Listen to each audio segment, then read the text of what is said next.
അമേരിക്കയുടെ golden dome എന്ന പദ്ധതി ലോകത്ത് ഏറ്റവും അധികം ചർച്ചാ വിഷയമായതും ലോകശ്രദ്ധ പിടിച്ചുപറ്റിയതുമായിട്ടുള്ള വിഷയം.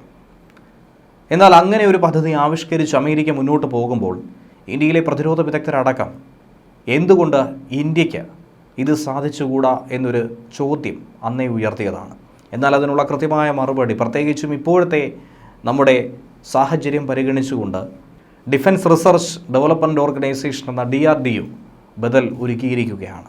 ഗോൾഡൻ ഡോമിന് ഇന്ത്യൻ ബദൽ.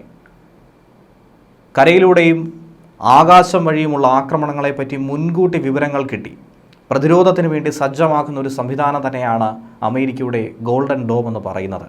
സമാനമായ രീതിയിൽ തന്നെ ഇന്ത്യ അത് വികസിപ്പിച്ചെടുക്കുന്നു. അതിനൊരു പേരും നൽകി കഴിഞ്ഞു. ഒപ്റ്റോണിക് ഷീൽഡ് എന്നാണ് ഇതിനെ വിളിക്കുന്നത്. അതായത് ശത്രു നമ്മെ ആക്രമിക്കാൻ തീരുമാനിച്ച് അടുത്ത ചുവടെടുത്ത് വയ്ക്കുമ്പോൾ തന്നെ നമുക്കതിൻ്റെ വിവരം ലഭ്യമാകും. മുൻകൂട്ടി തന്നെ അതിൻ്റെ പ്രതിരോധ പ്രവർത്തനങ്ങൾ നടത്താൻ സാധിക്കും. നമുക്കറിയാവുന്നതാണ്, പഹൽഗാം ഭീകരാക്രമണത്തിന് ശേഷം ഇന്ത്യൻ തിരിച്ചടി നൽകി ഓപ്പറേഷൻ സിന്ദൂറിന് പിന്നാലെ പാകിസ്ഥാൻ്റെ ഭാഗത്തു നിന്നുണ്ടായ പ്രകോപനങ്ങളെയൊക്കെ തന്നെ ഇന്ത്യൻ വ്യോമ പ്രതിരോധ സംവിധാനങ്ങൾ എങ്ങനെയാണ് നേരിട്ടത് എന്നുള്ളത്. ഇതിനൊക്കെ തന്നെ കൂടുതൽ കരുത്തു പകരുന്നത്, അതിൻ്റെ ഒരു അഡീഷണൽ ലെയർ സെക്യൂരിറ്റി എന്ന രീതിയിൽ തന്നെയാണ് ഒപ്റ്റോണിക് ഷീൽഡിനെ ഇപ്പോൾ രൂപകൽപ്പന ചെയ്യുന്നത്.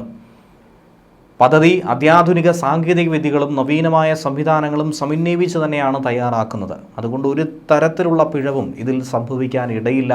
എല്ലാ പഴുതും അടച്ചുകൊണ്ടുള്ള ഒരു വലിയ സുരക്ഷാ സംവിധാനമായി തന്നെ ഒപ്റ്റോണിക് ഷീൽഡിനെ മാറ്റിയെടുക്കും. നിലവിൽ DRDO വികസിപ്പിച്ച വിവിധ പ്രതിരോധ സാങ്കേതിക വിദ്യകളൊക്കെ ഇതിൽ ഉൾപ്പെടുത്തി തന്നെയായിരിക്കും മുന്നോട്ട് കൊണ്ടുപോകുന്നത്. ഇതുവരെയുള്ള സുരക്ഷാ സംവിധാനങ്ങൾക്ക് ഒരു അഡീഷണൽ ലെയർ സെക്യൂരിറ്റി എന്ന രീതിയിൽ വിവിധ പ്രതിരോധ സംവിധാനങ്ങളുടെയും സാങ്കേതിക വിദ്യകളുടെയും സാറ്റലൈറ്റുകളുടെയും ഒക്കെ തന്നെ ഒരു വലിയ ഹബ്ബായി, ഒരു നെറ്റ്വർക്കായി ഇത് പ്രവർത്തിക്കും എന്ന് വേണം മനസ്സിലാക്കാൻ.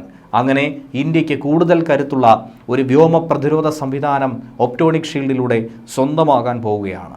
ശത്രുവിൻ്റെ ആക്രമണങ്ങൾ കൃത്യമായി നിരീക്ഷിക്കും. ഏത് ഭാഗത്തു നിന്നും എവിടെ നിന്നും എങ്ങനെ ആക്രമണം ഉണ്ടാകുമെന്നുള്ളത് മുൻകൂട്ടി കാണും. അതിൻ്റെ അളവ് എത്രത്തോളമെന്ന് അളന്നെടുക്കും. അതിനുശേഷം അതിനെ പിന്തുടരും. വളരെ കൃത്യമായി അതിനെ ആക്രമിച്ച് പ്രതിരോധിക്കും. സാഹചര്യങ്ങൾ അനുസരിച്ച് തീരുമാനമെടുക്കാനുള്ള സൈന്യത്തെ കൂടുതൽ സഹായിക്കുന്ന രീതിയിൽ ഇത് മാറും. സൈന്യത്തിൻ്റെ സൈനിക തന്ത്രങ്ങൾ രൂപീകരിക്കാനും ശത്രുവിനെ കബളിപ്പിക്കാനും ശത്രുവിനെ വെല്ലുവിളിക്കാനും തച്ചു തകർക്കാനും ഉപകരിക്കുന്ന വിവിധോദ്ദേശ സംവിധാനം തന്നെയാണ് ഒപ്റ്റോണിക് ഷീൽഡിലൂടെ ലക്ഷ്യമിടുന്നത്. അതായത് ഈ ഒരൊറ്റ ഉപകരണത്തിലൂടെ, ഈ ഒരു സംവിധാനത്തിലൂടെ, സാങ്കേതികവിദ്യ സമന്വയിക്കുന്നതിലൂടെ സ്മാർട്ട് ഇലക്ട്രോ ഓപ്റ്റിക്കൽ ട്രാക്കിംഗ് സംവിധാനം എന്ന് പറയുന്നത് ഒപ്റ്റോണിക് ഷീൽഡിലൂടെ നമുക്ക് ശത്രുവിനെ നിലംപരിശാക്കാനായി സാധിക്കും. പാകിസ്ഥാൻ്റെയും ചൈനയുടെയും ബംഗ്ലാദേശിൻ്റെയും ഒക്കെ ഒരുപോലെ വർദ്ധിച്ചു വരുന്ന ഭീഷണികളെ ചെറുക്കാൻ ഇന്ത്യക്ക് ഈ സംവിധാനം ഏറെ അനിവാര്യമാണെന്നാണ് ഈ സാഹചര്യത്തിൽ പ്രതിരോധ വിദഗ്ധർ പറയുന്നത്. ലോക പ്രതിരോധ വ്യവസായത്തിൽ ഇന്ത്യ പുതുശക്തിയായി ഗണ്യമായി ഒരിക്കലും ഒഴിവാക്കാൻ സാധിക്കാത്ത ഒരു ഘടകമായി ഉയർന്നു വന്നുകൊണ്ടിരിക്കുന്ന സമയത്ത് തന്നെ നമ്മുടെ രാജ്യത്തിൻ്റെ സ്ഥാനം, നമ്മുടെ രാജ്യത്തിൻ്റെ കരുത്ത് ഒന്നുകൂടി ഊട്ടി ഉറപ്പിക്കുന്നതാണ് ഈ വ്യോമ പ്രതിരോധ സംവിധാനം. സൈനിക പ്രതിരോധ സംവിധാന മേഖലയിൽ പുതിയൊരു അധ്യായം തന്നെ ഇന്ത്യ തുടക്കം കുറിക്കാൻ പോവുകയാണ്. ഡയറക്റ്റ് എനർജി ആയുധങ്ങൾ, സാറ്റലൈറ്റുകളും റഡാറുകളും ഉൾപ്പെടെ ഉപയോഗിച്ചുള്ള നിരീക്ഷണം, ലേസർ വാണിംഗ് സംവിധാനം, ഇങ്ങനെയൊക്കെ തന്നെ ഇതിനുള്ളിൽ ഒരുക്കിയിട്ടുണ്ട്. ഒപ്പം ആക്രമണങ്ങളിൽ നിന്നും 180 ഡിഗ്രി തലത്തിൽ സംരക്ഷണം ഒരുക്കുന്ന വൈവിധ്യമാർന്ന പ്രതിരോധ സംവിധാനങ്ങളും ശത്രുവിൻ്റെ വിമാനങ്ങളെയും ഡ്രോണുകളെയും മിസൈലുകളെയും ഒക്കെ തന്നെ നിയന്ത്രണം ഏറ്റെടുക്കാൻ കഴിയുന്ന ഇലക്ട്രോണിക് വാർഫെയർ സംവിധാനം തുടങ്ങിയവ ഒക്കെ തന്നെ ഒപ്റ്റോണിക് ഷീൽഡിൽ ഒരുക്കാൻ തന്നെയാണ് തീരുമാനിച്ചിരിക്കുന്നത്. ഇതൊക്കെ സമന്വയിപ്പിച്ച് മുന്നോട്ട് പോകുമ്പോൾ ഒരു തരത്തിലും ഇന്ത്യയുടെ മേൽ ഒരു പോറൽ പോലും ഏൽപ്പിക്കാൻ ശത്രുക്കൾക്ക് സാധിക്കില്ല എന്ന് തന്നെയാണ് മാധ്യമങ്ങൾ റിപ്പോർട്ട് ചെയ്തിരിക്കുന്നത്. ഇതിൻ്റെ പ്രവർത്തനങ്ങളെ കൃത്യമായി നിരീക്ഷിക്കാൻ വേണ്ടി ഒരു central command unit, panoramic display, ശത്രുവിൻ്റെ ആക്രമണം കണ്ടെത്തി അതിനെ നിർണ്ണയിച്ച് തിരിച്ചടിക്കാൻ കഴിയുന്ന ഒരു സംവിധാനം, ബാറ്റിൽ field command and management system എന്നിവയൊക്കെ തന്നെ ഇതിൽ ഒരുക്കും. ഏത് തരത്തിലുള്ള ആക്രമണങ്ങളായിക്കോട്ടെ അതിനെയൊക്കെ ചെറുക്കാൻ കഴിയുന്ന സംവിധാനമാണ് ഇന്ത്യ ഇനി മുന്നിൽ വെക്കാനായി പോകുന്നത്. സാധാരണ മിസൈൽ പ്രതിരോധ സംവിധാനങ്ങളുടെ സാച്ചുറേഷൻ പോയിന്റ് മറികടന്ന് ആക്രമണം നടത്താൻ ഡ്രോണുകളെയാണ് സാധാരണഗതിയിൽ ഉപയോഗിക്കാറുള്ളത്.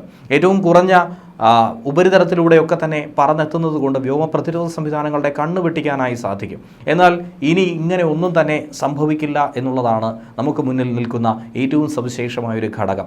അങ്ങനെ താഴ്ന്നു പറന്നെത്തുന്ന ഡ്രോണുകളെ പോലും കൃത്യമായി തിരിച്ചറിയാനും ആക്രമണം നടത്താനും ഇതിന് തടയാനുമായി സാധിക്കുമെന്നുള്ളതാണ് സവിശേഷത.